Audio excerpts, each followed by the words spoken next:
Cuan, cuan, we be getting money. Cuan. Oke mas bro, sebelum kita lanjut ke video nih ya, saya ngasih pengumuman bahwa grup STS akan open lagi grup STS diskusi dan rekomendasi bulan Mei 2024. Nah teman-teman nanti akan tergabung ke dua grup ini ya. Nah, apa itu grup STS rekomendasi? Nah, kita intip aja STS yang masih jalan sekarang, yaitu STS April, dan ini aktif sampai tanggal 30 ya. Kalau April, nanti kalau Mei dari tanggal 1 sampai tanggal 31 Mei tentunya.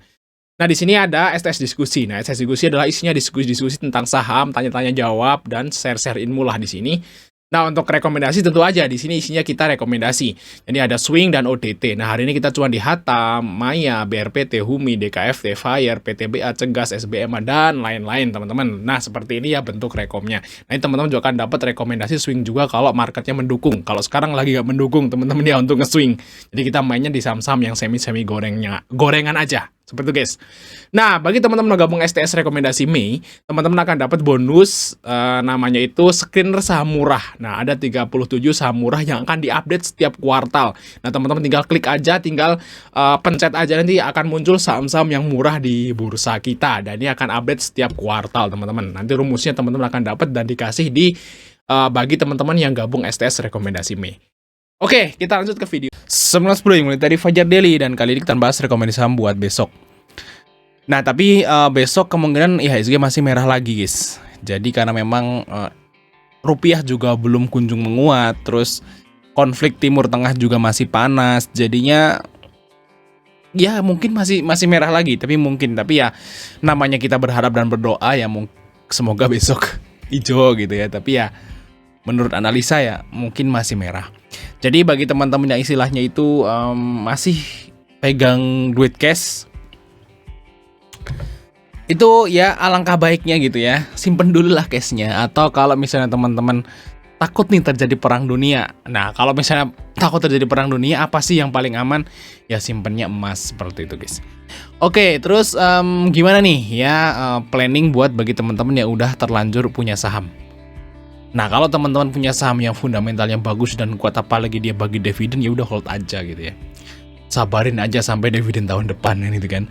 Kan bisa. Nanti kalau misalnya kita kan kerja nih ya, kalau teman-teman misalnya kerja offline gitu ya, atau pedagang atau apalah, terus dapat duit tambahan gitu. Nah, itu buat beli saham lagi. Tapi yang lama, yang saham-saham yang bagi dividen, yang fundamental bagus terus dia drop, ya udah ambil dividennya aja dulu untuk sementara gitu ya. Karena kalau yang namanya turun itu nggak akan turun terus, nanti ada suatu saat akan naik, jadi ya tinggal disabarin aja. Oke, kita lihat beberapa saham yang mungkin menarik buat besok teman-teman di tradingin gitu ya. Nah, ini ada beberapa, kalau misalnya teman-teman masih tetap pengen beli saham gitu walaupun kondisi marketnya lagi nggak stabil. Yang pertama yaitu kita bahas dua saham IPO-nya, yaitu Atla, teman-teman. Atla dan MHKI ya, kita bahas Atla dulu.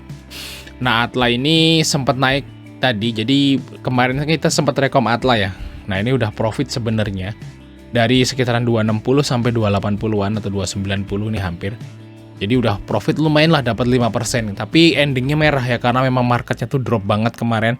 Kalau kita lihat di sini teman-teman, marketnya itu kemarin drop itu hampir 2% teman-teman di sini. Tapi di akhir sesi dia naik lagi sih, cuman ya merah masih. Dan kalau kita lihat market IHSG itu guys, sebenarnya kalau nggak ada brand dan cuan, nah ini catat nih, kalau nggak ada brand dan cuan, itu hitung-hitungannya guys, itu IHSG sekarang udah sekitaran 6.600, 6.700. Kalau nggak ada brand dan cuan loh. Jadi istilahnya sekarang ini kenapa IHSG itu bisa dibilang turunnya kayak nggak terlalu dalam gitu ya, nggak kayak LQ45 gitu. Ya itu karena cuan dan brand.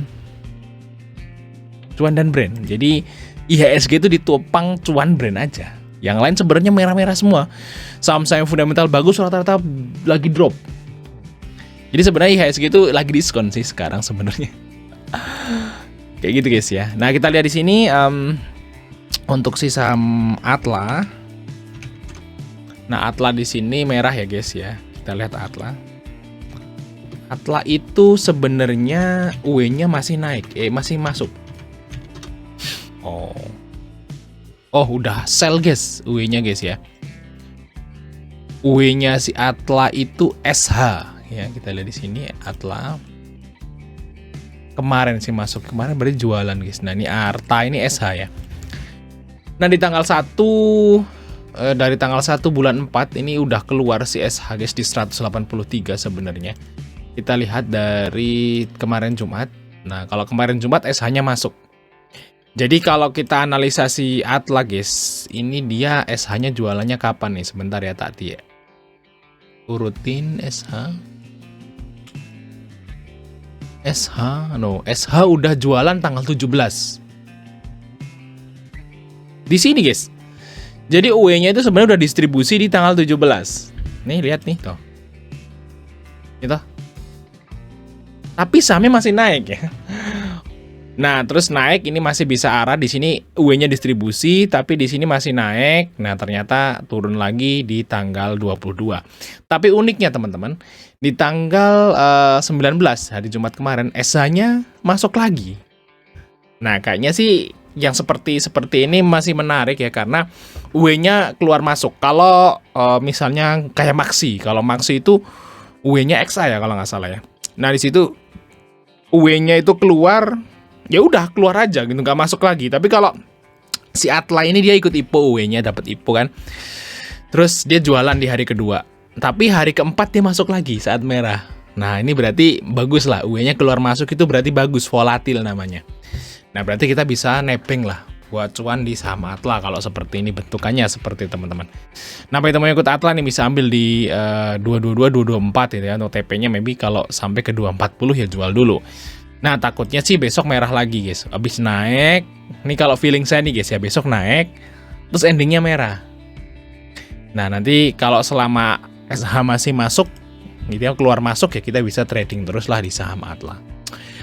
Oke, tapi sebenarnya jujur aja saya udah keluar di hari kedua.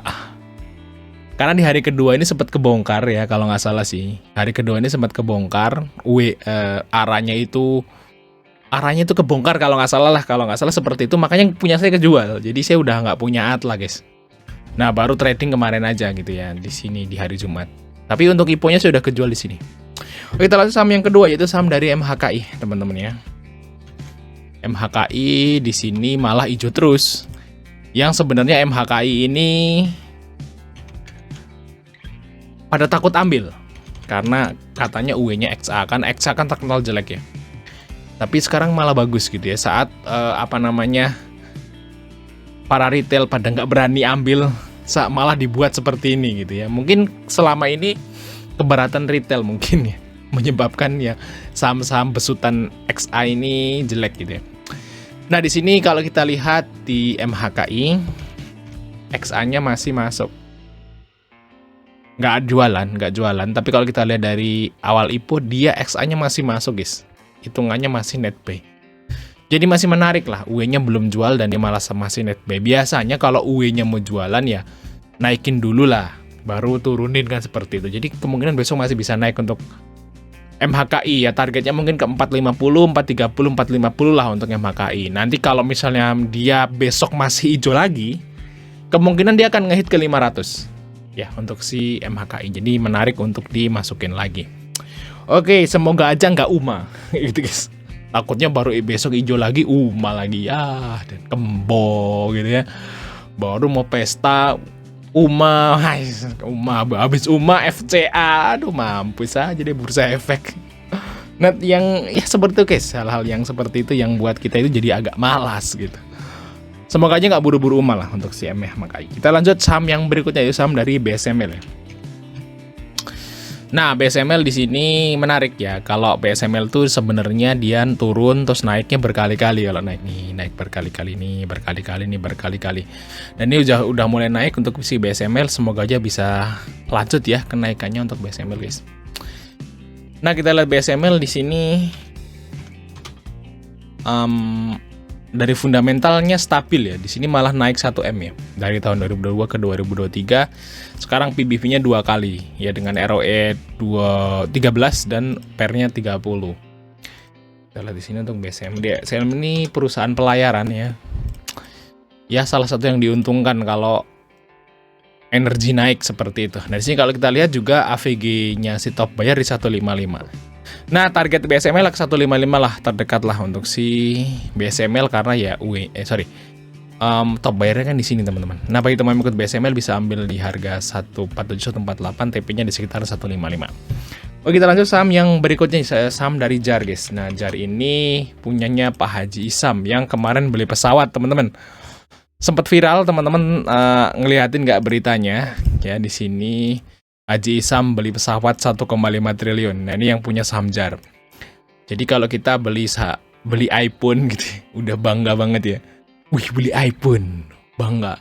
Nah ini pesawat guys, jadi nggak level banget ya sama iPhone gitu. Ya beda lah ya, luar biasa. Ini saya, orang Indonesia bisa beli pesawat gitu, luar biasa. Dan ini orang Indonesia asli loh. Nah tampilannya guys nih, Haji Isam nih kan. Maksudnya tampang-tampang orang Indo gitu loh. Kalau yang orang-orang yang terkaya kan yang bisa dibilang Chinese lah seperti itu. Kalau ini bener-bener orang Indo nih, tampang-tampang Indonesia. Oke, kita lihat JAR guys. Nah JAR ini juga udah menarik teman-teman. Nah ini udah bentuk mangkok ya, semoga aja bisa naik. Kalau kita lihat di sini JAR juga labanya naik guys, dari 41 ke 77.